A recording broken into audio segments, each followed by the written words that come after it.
Claire McCaskill from Missouri. Senator McCaskill, and I knew the second that swine flu came out of my mouth instead of H1N1, you'd be down, you'd be jumping down my throat. So I apologize in advance for that. I was thinking about my hog farmers. I knew you were. On this national emergency, we do know that your hog farmers, though, are going to be coming in for more scrutiny. Do you agree with Senator McConnell that the Congress is prepared to give the president anything more he asked for? And do you believe specifically, is there anything more you should be doing right now? No, I think that they've done a very effective coordinated effort within the Obama administration on the H1N1 virus. I think we're better prepared for this than, frankly, most of us anticipated when this surfaced a few months ago. And I think Congress is ready to give them any additional help.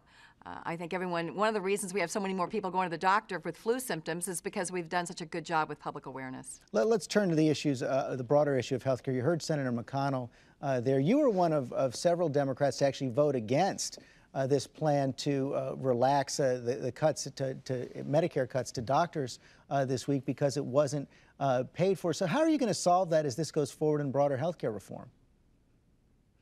Well, I think what we'll do is we'll do a one-year fix that's paid for and continue to work on ways that we can bring in these costs and make sure everything is paid for. But I think that Mitch McConnell is busy on politics instead of policy. I don't think that the vote last week should be any signal to America that we have lost the will to move forward and fix the ridiculously difficult and expensive health care dilemma we face in this country. And frankly, you can't be a deficit hawk. You can't be a serious deficit hawk and not realize we've got to do something. Just continuing to do what we're doing now is going to put health care out of reach of most Americans within a decade. You know, you say you're only going to do a one-year extension of these Medicare payments to doctors. I assume that's going to make the American Medical Association pretty unhappy. Are you certain you're still going to have their support for the broader reform if you do that?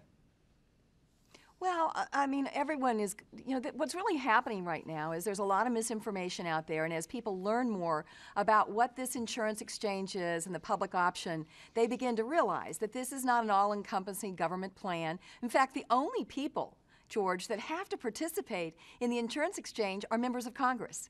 We have written all the bills that require members of Congress and their staffs to go to the insurance exchange to buy insurance.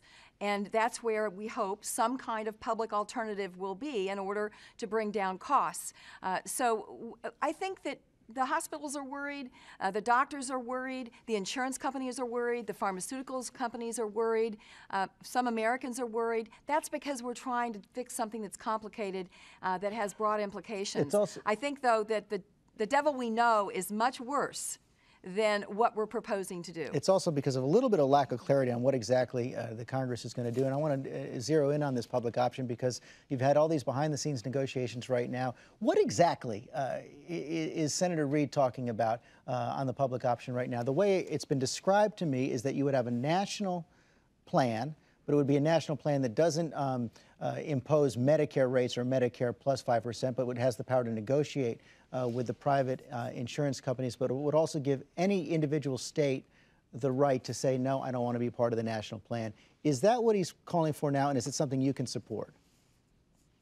I think what we're going to end up with is having votes on a number of choices. The ability for states to opt in to some kind of not-for-profit plan, the ability for states to opt out of some kind of not-for-profit plan to compete with the private insurance companies on this exchange, and then the option to trigger a not-for-profit plan if the insurance companies don't manage to bring down costs within a certain period of time. I frankly have not drawn a line in the sand. I support the public option. I'll vote for the public option, but I'm focused on these deficit costs, on how can we reconfigure the way we pay for health care in a way that long-term will begin to have an impact on these deficits that are really going to threaten the security of our nation in the next 10 to 20 years if we don't get serious about it. You say you haven't drawn a line in the sand, but the only Republican who's voted for the bill so far, Olympia Snow Hash, she was with our friend Al Hunt here just the other day, and he asked her, I want to show this, whether she would accept anything but this trigger option that you talked about, which would be imposed if the insurance companies don't do their job. Here it was. You wouldn't accept any public option other than a trigger. Is that a That's correct. You know, I haven't thought of any other calculation, but a public option at the forefront really does put the government in a disproportionate position with respect to the industry.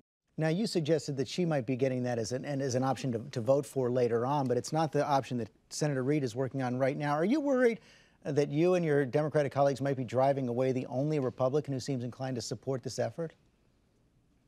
Well, sure. I think, you know, I'd be less than honest if I didn't say all of us were concerned about making sure we get the votes to move forward. But I remain pretty optimistic. I think as one of the reasons I think the polling has improved for what we're doing in Washington is that it's open enrollment period right now. And so many people are looking once again at another year where they're not going to get a raise because all of their raise is going to go to increased health care costs. So I think that, and keep in mind, if we get some of the more moderate senators like Ben Nelson and Evan Bayh and Joe Lieberman in the fold, it would not surprise me to see the few remaining moderate Republicans come along. So bottom line, you believe this does get done this year and it does have a public option?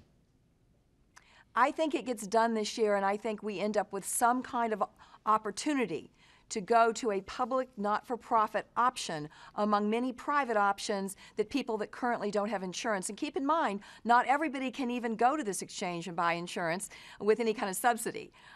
This is going to be a fairly limited number of people, 25 to 30 million are the estimates that would even be on this insurance exchange. By and large, most of this country is going to continue to get their health insurance through their employer. So it is all about options this morning. Senator McCaskill, thank you very much. Let me It's bring in all the about roundtable. options.